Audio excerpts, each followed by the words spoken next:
Map में अगर आपसे पूछा जाएगा तो वर्ल्ड मैप में आपका आंसर क्या होगा? उत्तर पूर्व दिशा में। तो भारत किस दिशा में अवस्थित है? उत्तर पूर्व दिशा में अवस्थित है। ठीक है। और अगर आपसे, आप यहाँ पे ध्यान रखेंगे कि लेकिन अगर आपसे पूछा जाएगा कि एशिया महादेश में अगर भारत की स्थिति के बारे में अगर आपका पूछा जाएगा, तब आप उसमें क्या बोलेंगे? बिल्कुल एग्जैक्ट बोलेंगे कि दक्षिण मध्य एशिया में पड़ता है। तो दोनों बातों को यहाँ पे हम लोग देख लेते हैं एक बार। ये देखिए वर्ल्ड मैप में ये आपका जो है 0 डिग्री से अगर हम लोग यहाँ पे अगर कंपेयर करते हैं तो ये यहाँ से ये रहा अपना इंडिया। तो इंडिया ये देखिए ये डायरेक्शन हो गया उत्तर और ये पूर्व, उत्तर पूर्व हो गया। ठीक है। तो वर्ल्ड मैप में अगर पूछा जाएगा तो विश्व के गोलार्ध में भारत उत्तर पूर्व दिशा में अवस्थित है। और अगर पूछा जाएगा एशिया महादेश में, तो एशिया में देखिए यहाँ पे एशिया महादेश में, तो एशिया महादेश को अगर हम लोग कंपेयर करेंगे तो ये दक्षिण मध्य एशिया में पड़ता है। बिल्कुल एक तरह से बिल्कुल किसमें पड़ता है? ये दक्षिण मध्य एशिया में आपको जो है ये आपको बिल्कुल एग्जैक्ट में जो है ये किसमें पड़ेगा? ये आपका हो गया एशिया कंटिनेंट, एशिया महादेश हो गया। और एशिया महादेश के साउथ में जो है ये नीचे में है। और यहाँ पे एग्जैक्ट अगर देखेंगे हम लोग तो ये एग्जैक्ट में ये कहाँ पड़ता है? तो दक्षिण मध्य एशिया में जो है। ठीक है, इस बात को आप लोग ध्यान रखेंगे। आगे बढ़े हम लोग। अब देखिए, अब आपसे पूछा जाएगा जो पेपर में छापने वाला क्वेश्चन सब जो है तो ये है, आपसे पूछा जाएगा भारतीय भौगोलिक विस्तार और सीमाएं के बारे में। तो आपसे पूछा जाएगा बताइए कि भारत का जो है उत्तरोत्तम बिंदु क्या है? भारत का, अब हम लोग डायरेक्शन जान ही रहे तो ऊपर की तरफ कौन सा डायरेक्शन होता है? तो ऊपर की तरफ आपका होता है नॉर्थ डायरेक्शन, यानी कि उत्तर का डायरेक्शन होता है उत्तर।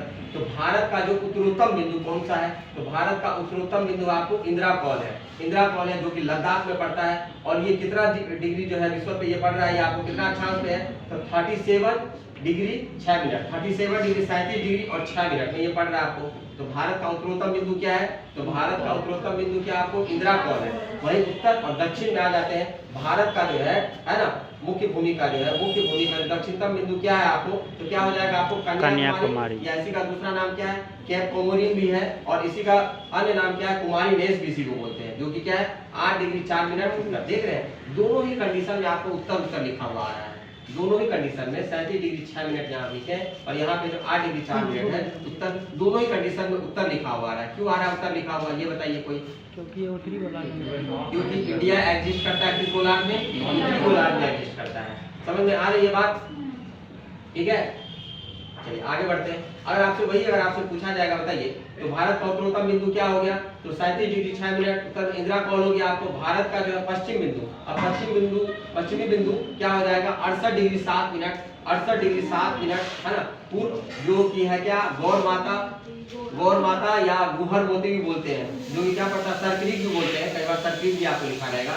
जो कहाँ पड़ता है? ये आपको पड़ता है कहाँ पे? गुजरात में पड़ता है। और ये कितना डिग्री देशांतर पे है आपको? इधर में ये 68 डिग्री 7 मिनट, 68 डिग्री 7 मिनट में पड़ता है ये आपको। फिर अगर बात करें अब जो भारत का सबसे पूर्वी बिंदु, तो भारत का सबसे पूर्वी बिंदु क्या है? तो भारत का सबसे पूर्वी बिंदु बलांगू है। क्या है? बलांगू है। और इसी का एक दूसरा नाम इसको किबिथु भी बोलते हैं, आपको किबिथु भी लिखा हुआ मिलेगा। तो चाहे बलांगू रहे या किबिथु रहे, आप उसको टिक करेंगे। ठीक है। और जो है जो कि कहाँ कौन से स्टेट में एग्जिस्ट करता है? आपको अरुणाचल प्रदेश में एग्जिस्ट करता है। कहाँ एग्जिस्ट करता है? अरुणाचल प्रदेश में एग्जिस्ट करता है। और ये कितने डिग्री देशांतर पर है? ये आपको 97 डिग्री 25 मिनट है ना। और ये पूर्व, अब देखिए यहाँ पे पूर्व क्यों लिखा हुआ है, ये बात हम बता चुके हैं। जीएमटी से ये पूर्व में, हाँ जीएमटी से पूर्व, हाँ जीएमटी से ये पूर्व में है, इसीलिए जो है मतलब कि जो है जीएमटी से पूर्व में है, तो इसीलिए दोनों कंडीशन में ये पूर्व लिखा हुआ है। सर जीएमटी का फुल फॉर्म क्या होता है? Greenwich mean time, Greenwich mean time जो लंदन से गुजरता है। ठीक है। अब ये सब बातें आप सबको है ना तो आपको नोट करना है। तो भारत का जो दक्षिणतम बिंदु 8 डिग्री 4 मिनट उत्तर कन्याकुमारी जो कि तमिलनाडु में पड़ता है। और भारत का दक्षिणतम पूछा जाएगा, पूरे भारत का दक्षिणतम बिंदु हो जाएगा, तो ये क्या हो जाएगा? उससे भी और नीचे जाएंगे तो क्या हो जाएगा? ये भारत का दक्षिणतम बिंदु 6 डिग्री 45 मिनट जो कि उत्तर में आपको रेडियो पड़ता है। इंदिरा बिंदु बोलते हैं इसको, जो कि ग्रेट निकोबार द्वीप में पड़ता है। इंदिरा बिंदु जो कि ग्रेट निकोबार द्वीप में पड़ता है। इंदिरा बिंदु पिग्मेलियन बिंदु भी बोलते हैं, है ना, पार्सल बिंदु भी बोलते हैं। इतना सारा बात आप सबको क्या करना है, आप सबको एकदम से आराम से पिक्चर आप लोग फिगर बना लीजिए इसका, इंडिया का जैसा ही बनता है स्लो से डॉट मार के बनाइए ना, तो आराम